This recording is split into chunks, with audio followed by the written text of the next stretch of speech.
Hello everyone! Welcome and welcome back to my channel. Ang question natin sa video na to ay, ito yung comment niya, Ma'am, ang travel tax at travel insurance, iisa lang po. Hello, salamat sa comment mo. So, ang travel tax at travel insurance ay magkaiba po siya.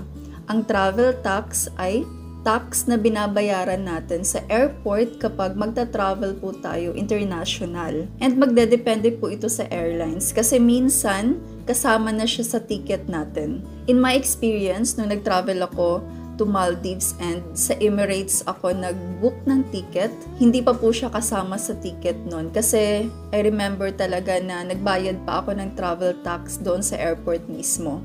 And then, nung nag-travel naman ako from Philippines to Germany, and then nag-book ako ng ticket sa Qatar Airways.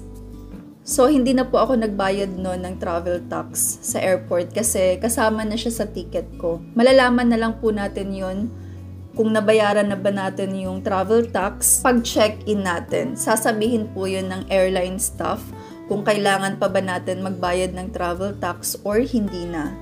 And yung travel insurance naman po, magagamit po natin yun. For example, kapag nag-travel tayo and then merong aksidente na nangyari sa atin, hindi ko naman pinagpipray na may masamang mangyari sa atin, but just in case, then yung travel insurance po yung makakatulong sa atin doon sa ibang bansa. Meron akong video kung paano at saan ba kukuha ng travel insurance. Please panoorin nyo po yun para meron po kayong guide and para makakuha po kayo ng legit talaga na travel insurance. Meron din pong mga nagtatanong kung kailangan ba talaga ng travel insurance. So, hindi po talaga siya necessary. Maraming nagsasabi na hindi naman sila hinanapan. But, ina-advise din talaga ng immigration na kung maaari, kumuha tayo ng travel insurance kasi for our own good na rin kasi hindi naman natin alam kung anong mangyayari while we are traveling abroad.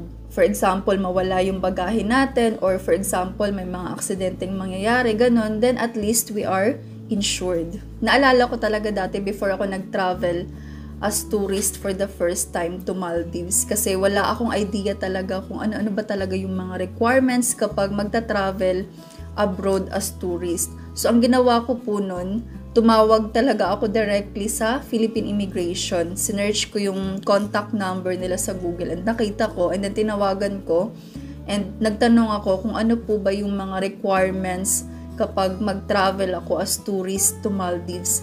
And then yung sagot po ng immigration officer na nakasagot ng tawag ko, sabi niya, ang kailangan nyo lang po ay passport, return ticket, hotel booking, at travel insurance.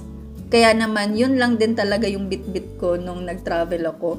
And hindi na na-mention yung mga supporting documents. Kaya naman, wala din akong hinandang supporting documents.